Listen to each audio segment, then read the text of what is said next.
Let's look at the second question for tonight. Is there anything wrong with Christians participating in yoga? So interesting. Has anybody ever thought about this before? Is this a brand new idea for you? How many people know what yoga is? Does everybody have an idea about yoga is? I'm not asking like, are you an expert on it? I just mean, have you seen it on TV where people are like, contorting their body in strange ways? Show us. Give us a sample. I would have put a picture on there if I knew you needed that. That's why you came. I thought we talked about this earlier today. How about tights? That's awful. I got that picture. Don't put visions in our minds. I know, right? That's wrong. Yes, It is. So y'all have was thinking y'all have an yoga idea man. about what we're talking about when it comes to yoga, right? Yeah. So here's this is a pretty big question, actually. And you might think at first, well, it's just an exercise class, what's the big deal? And that's probably where most people would come at this when they first hear this question. But there's actually a little bit more to it than that, and that's what we're going to talk about tonight. First of all, I want to get you familiar with a word that you may or may not know yet. Syncretism. Have you all heard of syncretism before? What is syncretism? I took just an online website, dictionary.com. Here's the definition that they gave, and I thought it was a good one for our purposes tonight. Syncretism is the attempted reconciliation or union of different or opposing principles, practices, or parties, as in philosophy or religion. It's trying to bring different things together and meld them together or make them fit together. Let me give you an example of how this works out on the mission field. Sometimes missionaries will go out into contexts where people are living in a region of the world where the common religion is polytheistic, where they worship lots of gods, and that may be the god of nature, maybe the god of food, some of the ways that we've talked about Old Testament pagan religions. And what some missionaries will go do, they'll go and preach the gospel. They'll tell people about Jesus. And what they'll come across is a lot of people are willing to say, yeah, that's fine, I'll believe in Jesus. And they'll add Jesus to the many gods that they already have and they already worship. And they think, okay, that's great, we'll just add another god in there. And this is what's called syncretism. It's when people try to bring together things, different parts of different religions, and say, okay, we can make this fit. It's okay for me to worship Jesus and worship all these other gods that I've always worshipped all my life. It's a huge battle on the mission field in a lot of places to convince people it's not just that you can take Jesus in addition to all the things that you've already believed, but Jesus is actually the reigning Lord of all the earth, and he demands exclusive allegiance. First commandment type stuff, you shall have no other gods before me. That's where the big step comes in a lot of missionary contexts. It's not believe that this guy was named Jesus and that he rose from the dead. They're like, okay, big deal. It's saying, okay, not only do you have to believe that, but you got to put all the other stuff to the side.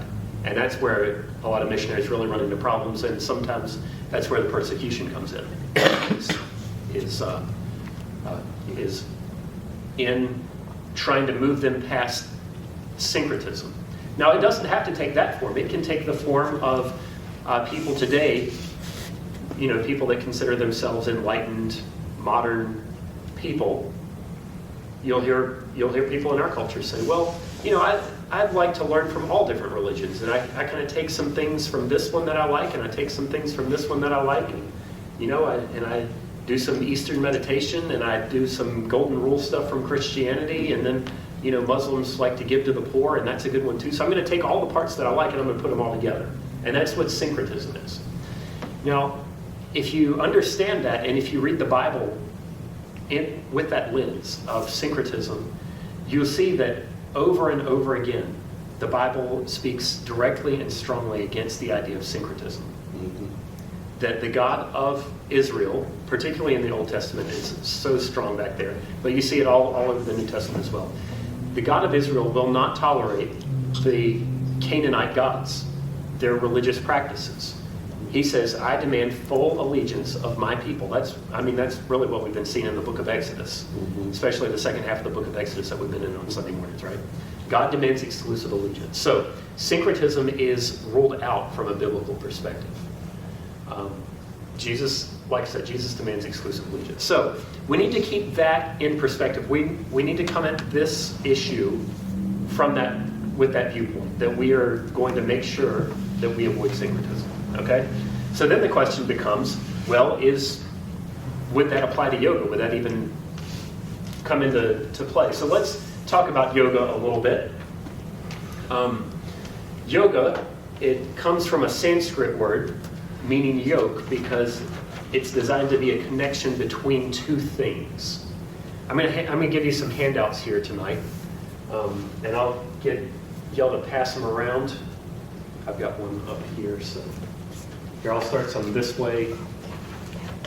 Now this first page says how to start a yoga practice, but I'm not actually advocating you starting a yoga practice.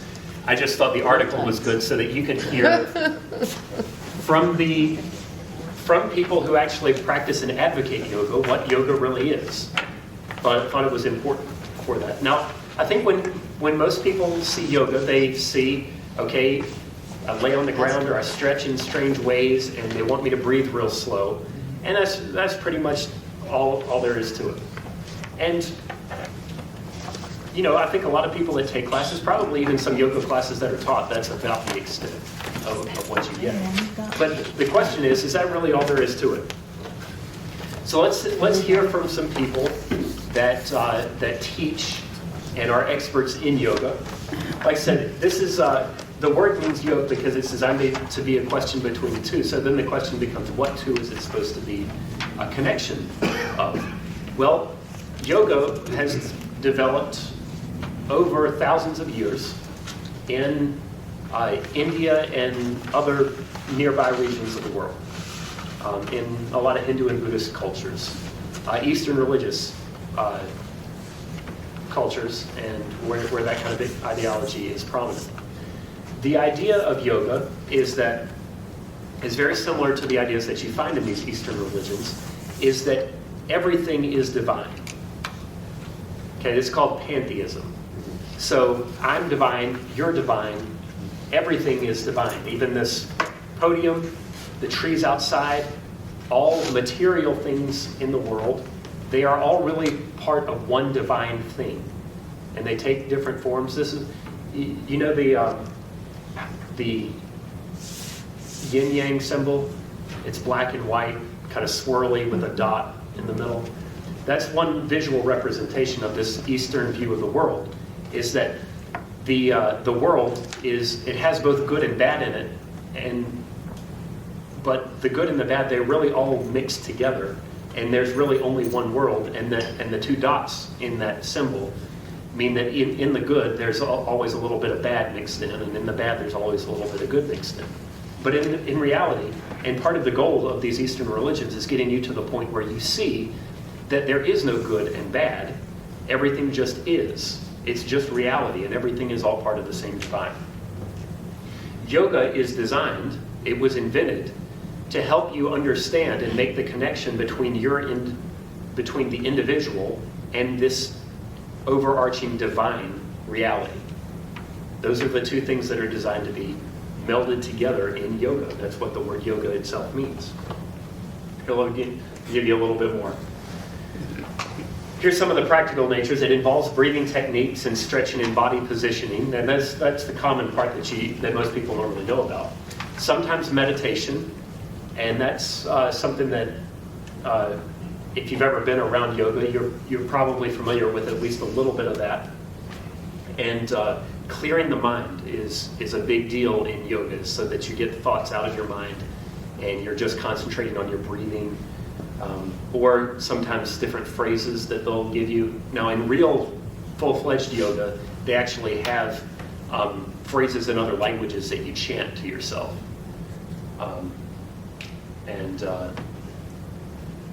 That's when it's starting to get into really problematic stuff, because it's some very pagan Eastern religious ideas that are being chanted, even though you a lot of times don't even know what you're chanting.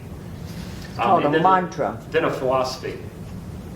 Yeah, that's one kind of yoga. There are a lot of different kinds and forms of it. Now, we'll talk about the one that's most common here in the Western world here in a minute. So that's what it involves. And when we start to look at what the yoga teachers actually practice, we'll see that they're going to say that these breathing techniques and stretching, they're actually just a precursor to the real important stuff of yoga, which is the meditation, clearing the mind, and the philosophy behind what you're actually doing. All right, so this was, like I said earlier, it was invented as an aid for Hindu and Buddhist disciples to connect with the divine. That's what the purpose of yoga originally was. Now, there are hundreds, if not thousands, of different yoga teachers and writings about yoga, some dating back to BC times. Some of the tradition that is most common for us to see dates back to about the 15th century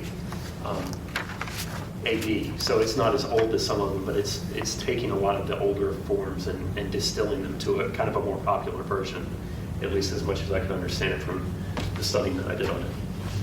So let's read. This is Yoga Basics. This is just the first website that popped up on a Google search for yoga.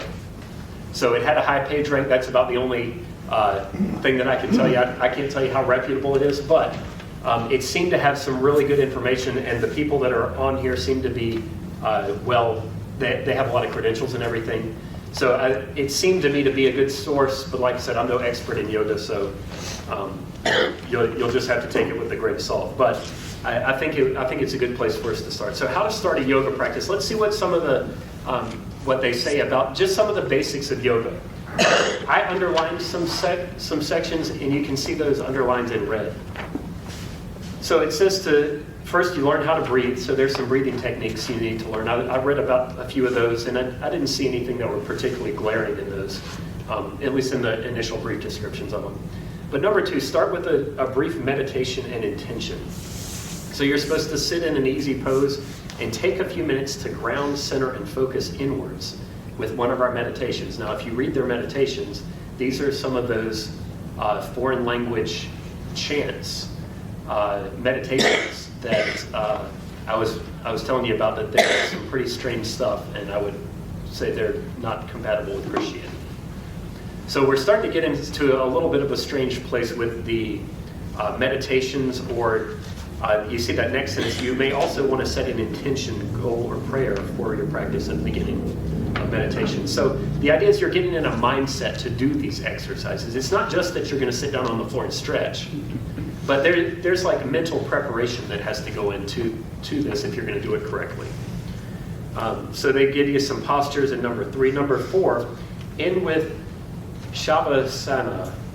And I'm going to mispronounce these terribly, I'm sure, but Shavasana. Yeah, Shavasana. Always in your yoga practice with this, resting on your back and consciously relaxing your body for 5 to 15 minutes. Now, there's nothing wrong with laying down and relaxing, but it is also recommended to practice a short seated meditation after this thing to integrate your yoga practice and transition back into the world. And wait a minute. Transition back into the world. Why did I leave the world? How did you leave the world? And what you're seeing here is just a few hints that, wrapped up in all this yoga thing, is that there's something undergirding all of this and the reasons for why they're doing it. They're talking about meditating and setting intentions before you start, and then entering back into the world after it's over with. So, at least in the mind of someone who's practicing yoga, it's more than just, I'm going to stretch and help my flexibility. Although that's part of it, but there's more to it than that. So look at the back of that page. Look at the back of that first page there. You see the question there if you're new to yoga. He's got some different advice, but one of those is remember to breathe and always start your yoga practice with a brief meditation.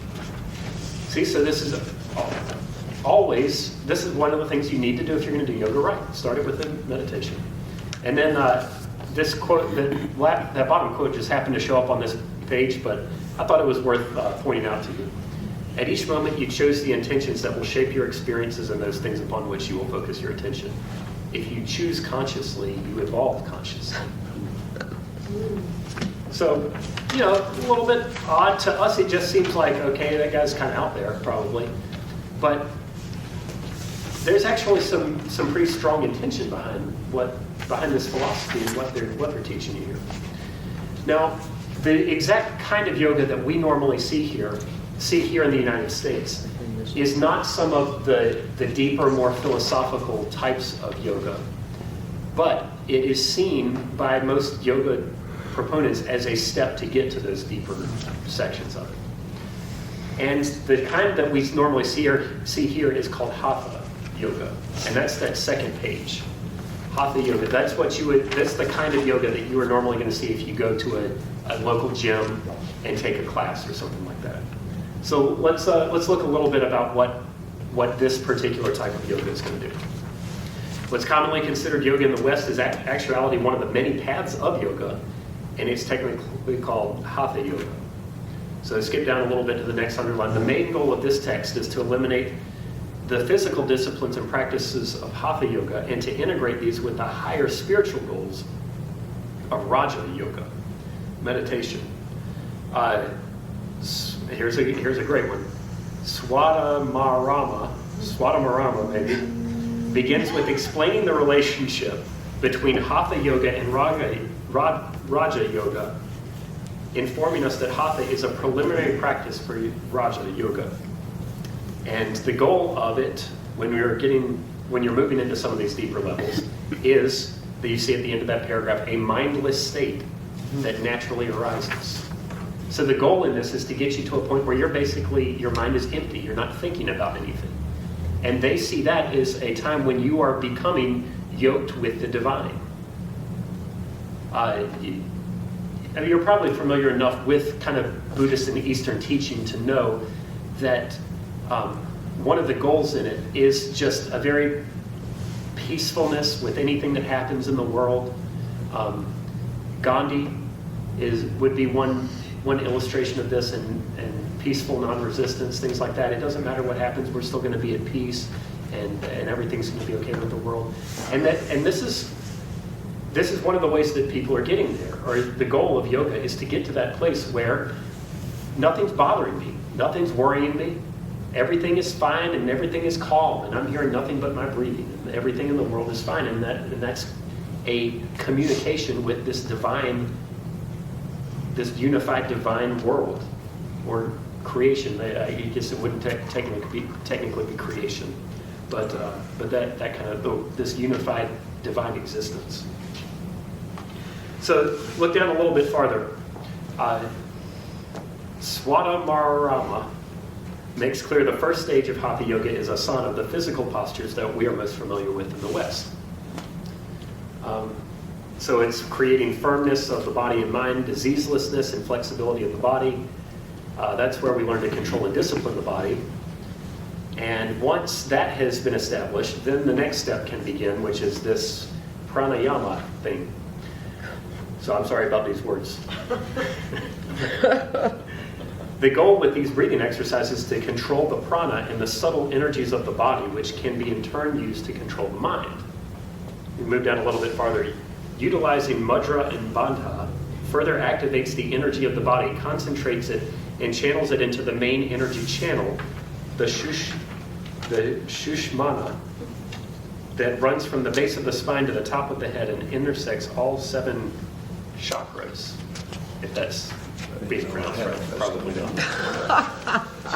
So you see that I don't know that much. while most of what we're familiar with is the lighter version of this, that it's leading to something that is far deeper and certainly not compatible with biblical Christianity and a biblical worldview.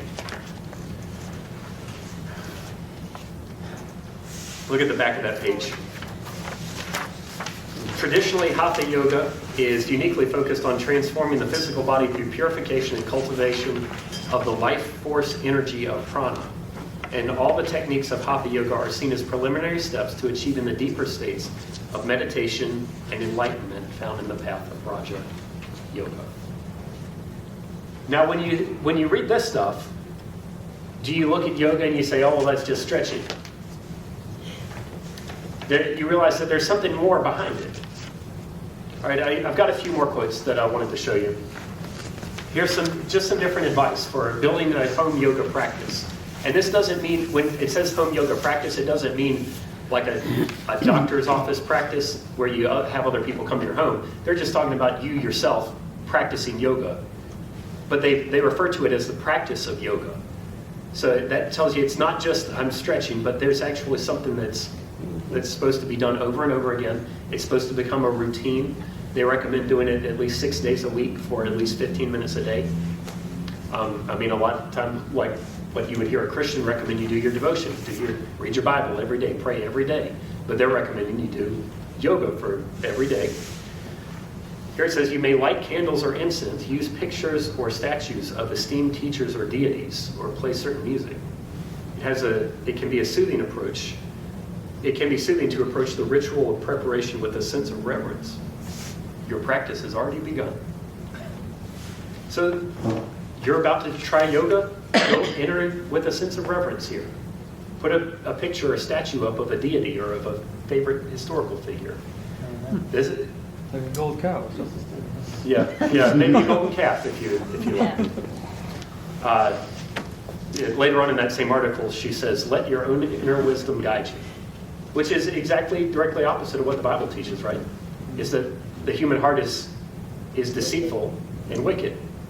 And we're supposed to pray and ask God for an external wisdom to come in for us to make decisions. It's not inner wisdom that we're seeking. We're seeking divine wisdom that comes from outside of us. Well, when you pray, Mm-hmm. don't you clear your mind so you can focus on God and your prayer? Yeah, that's a great question. And that actually illustrates how this practice is the exact opposite of what we would want to do as Christians. But because you you're just saying, said you have to clear your mind. right. So Because you're saying you clear your mind to fill it with something else. I would clear my mind of maybe the distractions of my morning to fill it with God's word and his promises and to remember his reality. Yeah. They're saying empty your mind and leave it empty for this time. mine stays empty. Yeah, a lot of us, it does stay empty. You know, when wives ask their husband, what are you thinking about? And the husband says Nothing. nothing. I'm serious, it's really nothing. Yeah, so we can have an empty mind, but that's a different in the sense of the goal of yoga being Purposefully empty. right. Yeah, that's intentional, and that's the goal of what you're doing. So, Well, the meditation for us is meditating on the Word of God. right. Yeah, I always thought that's what it meant when you meditate. You Sure, the meditate Bible, on the Bible uses the term and they don't. meditate. That's not Well, in we yoga. do. You don't No. meditate. Not on on God. I don't know. What is meditation then? Well, normally it's clearing your mind and either focusing on breathing or focusing, when you get to the higher levels, actually focusing on nothing at all. But they do have phrases that you can chant. Like I said, some of the phrases earlier on that are in a different language that probably at a practical level do help you clear your mind because you just hear they're actually called mantras. Yeah, It's called a mantra. It's in a different language, so you're just repeating the syllables back to yourself. You don't know what they mean. It just gets to be a rhythmic way so that you're not thinking about anything else. That next article that I've got quoted there, it talks about how there are health benefits to the preliminary stages of yoga, but how the most benefits are actually divided when you combine all the aspects of yoga together. She talks about its original 8-limbed path will offer more than the sum of its parts. A little bit farther down, the deep meditative states sometimes accessed in gentle yoga. Yoga philosophy was positively associated with numerous improvements in each domain in the people that were studied. So they're saying if you're really going to get the full benefits of yoga, you really need to jump in with both feet and do all this stuff. She's recommending a yoga program that incorporates philosophy, meditation, and pranayama was more beneficial at improving anxiety and cortisol levels than the same program without philosophy. So this is what the people that teach yoga are telling you. And in fact, one of the things that we've found out and become a little bit more aware of is that there are people who practice yoga in this real sense. that actually are upset that it's taught in these gyms and classes for people to take that really never touch on this kind of stuff. That they only do some of the initial things, and they never get to the foundation of what yoga is and what it's supposed to be. They're kind of offended by that, because what you're actually doing at that point is you're taking what is a religious practice for them, and you're saying, well, I'm gonna take a couple parts of it because I think they're healthy, they're physically beneficial, but I'm not gonna take any of the reality and the undergirded truth behind it. And let me give you an example.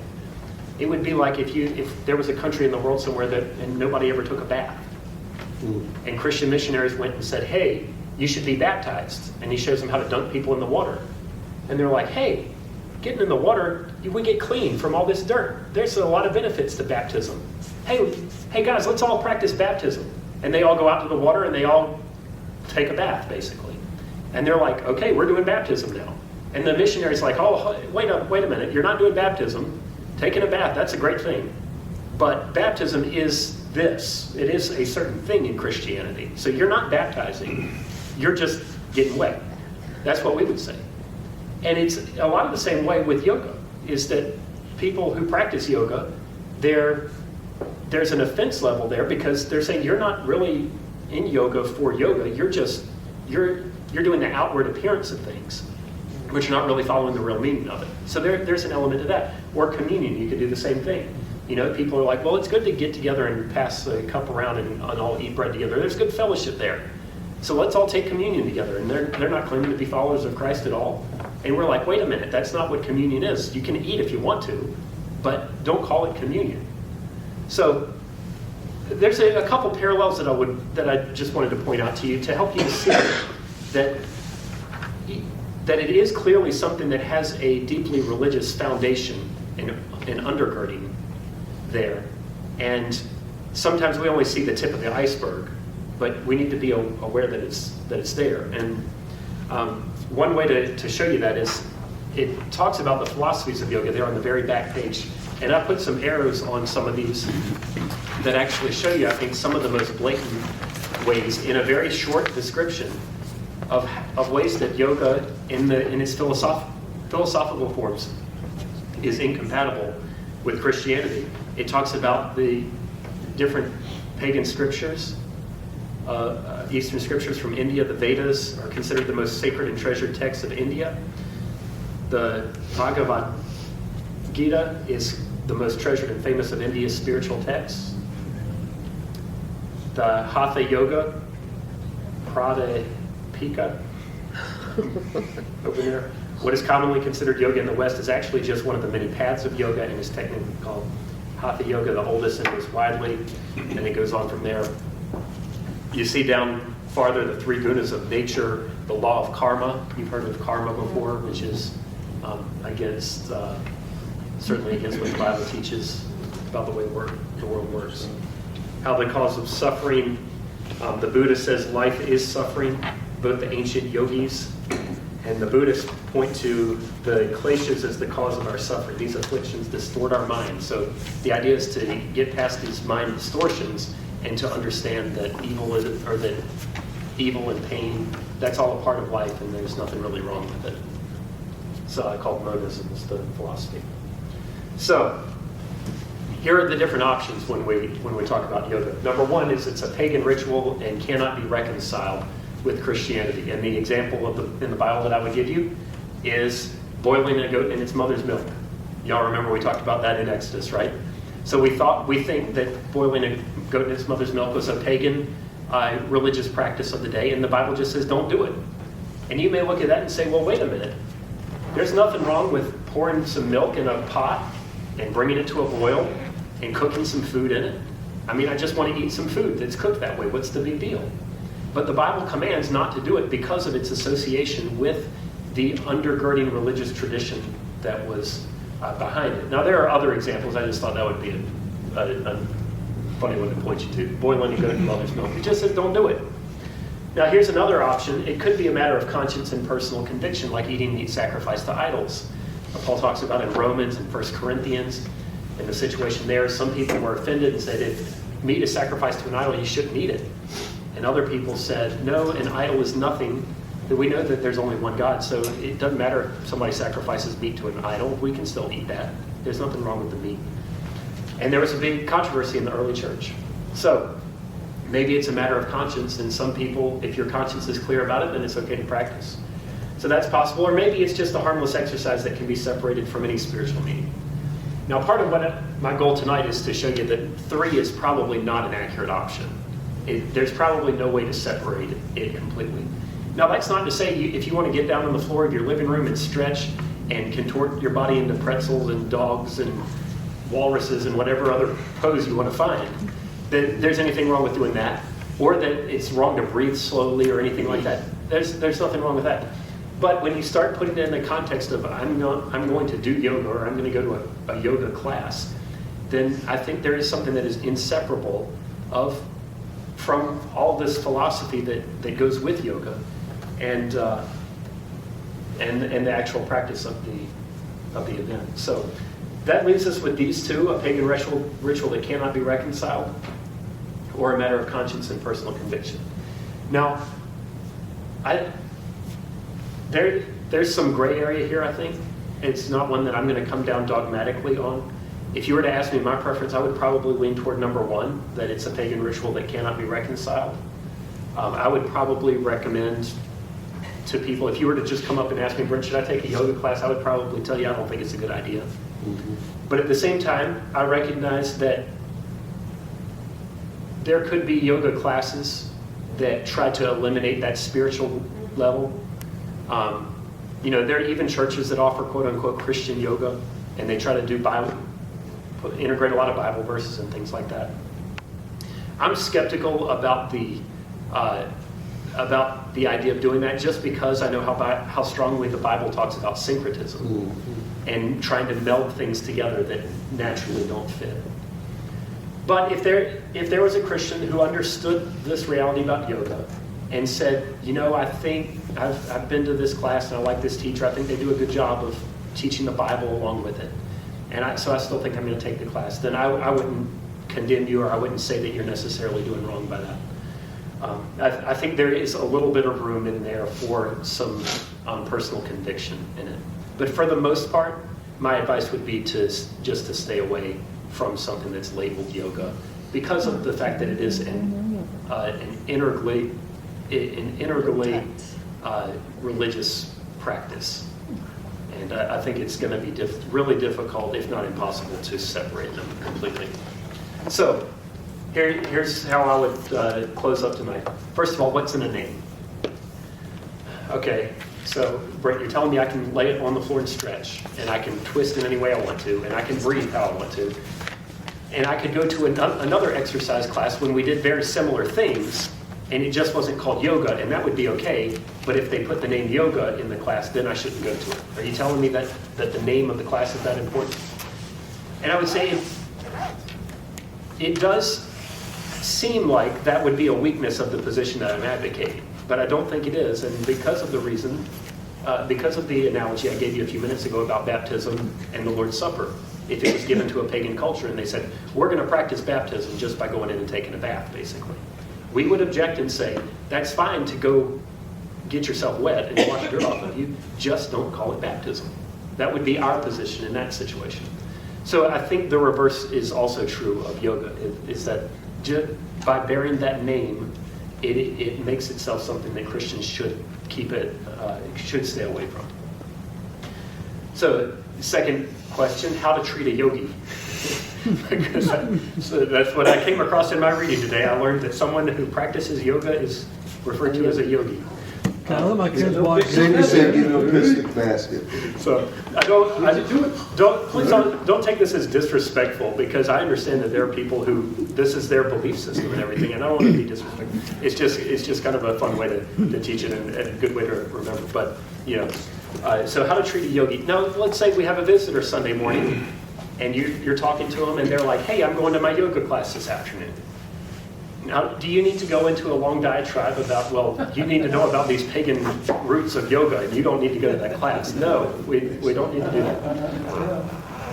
There can be times to have a conversation with somebody about this. If you have Christian friends that are taking yoga classes, this is not something that I necessarily think that you even need to tap them on the shoulder and be like, hey, let me tell you what our pastor said. This is not a big deal. Okay, this is, if you personally are considering yoga, then I'm recommending you probably not do it. If somebody comes to you and asks, hey, I'm thinking about doing yoga, what do you think? Then feel free to offer your opinion. But I'm not saying you need to go in the local yoga class at the YMCA and start smashing mirrors or something like that, because it's this pagan religious practice. Well, if you are doing that, of course I don't do yoga, but if you're doing yoga, but you're not connecting that with any philosophy, it doesn't have that power over you. It's just an exercise. The difficult question when you get there is that that's basically what the Israelites were doing with the golden calf, is that they were saying, this is the God who's brought us out of Egypt. We're connecting this calf with But Yahweh. suppose you don't connect it with any of the spiritual part that they do, but you just do the exercise. Yeah, you just do the exercises. That Yeah, has no power. right, yeah, and that's the point when I would say I would just really prefer it not be called yoga, Yeah. but I'm not going to make a huge deal about it at that point. You know what I mean? Because at that point we are just Could arguing about separate the meaning. two, So, you know? Yeah. The yeah. Wheat exercise program has a yoga on there, and trust me, there is nothing spiritual about that, and it doesn't go very detailed. and Right. Your face, Yeah. dollars. So I'm open to that. I'm open to that reality, that people can do yoga and have none of this in their mind. Some of you may have done yoga in the past and didn't realize any of this, and I'm not saying that you need to go be baptized again or anything like that. Okay. It relieves the Say- I'm pain. really It saying relieves it's- pain. You know, Yeah. some yoga positions relieve pain. Sure, stretch and do all those kind of things, and use whatever positions you want. It doesn't matter to me which way you hold your arm or your leg or anything, or which way you lay on the floor. None of that matters. Go ahead and contort yourself. But when- I'm talking about. The first level of danger is when we start calling it yoga. The second level is when you start having phrases and philosophy. Sometimes the teacher is just very lightly giving you words to say and ideas and things like that. Even these are dangerous places to be. And then it's certainly when you get into the deeper levels of yoga, that's where I would draw a line. If somebody came in and told me they were going to be a yoga master or whatever that would be called, then I would probably have a talk with them at that point as a fellow Christian. But there are concerns with yoga. That's what I would say. And I would say if you have a choice between a yoga class and a stretching class in your local gym, that I would say go for the stretching class if possible. And if you only had the choice of a yoga class, I might say just go home and do some stretches on your own would probably be a better idea. But like I said, it's not something that we're turning tables over about, and most people never understand any of this stuff. Right. But this is so far, and you don't have time to go learn about all the details of everything you do in life, you know. So we understand that, and that's why I'm saying, don't hear me saying that this is some big deal that we need to all go out. Now, Dr. Moeller of Southern Seminary actually wrote a pretty strong article about yoga and why Christians should not do it.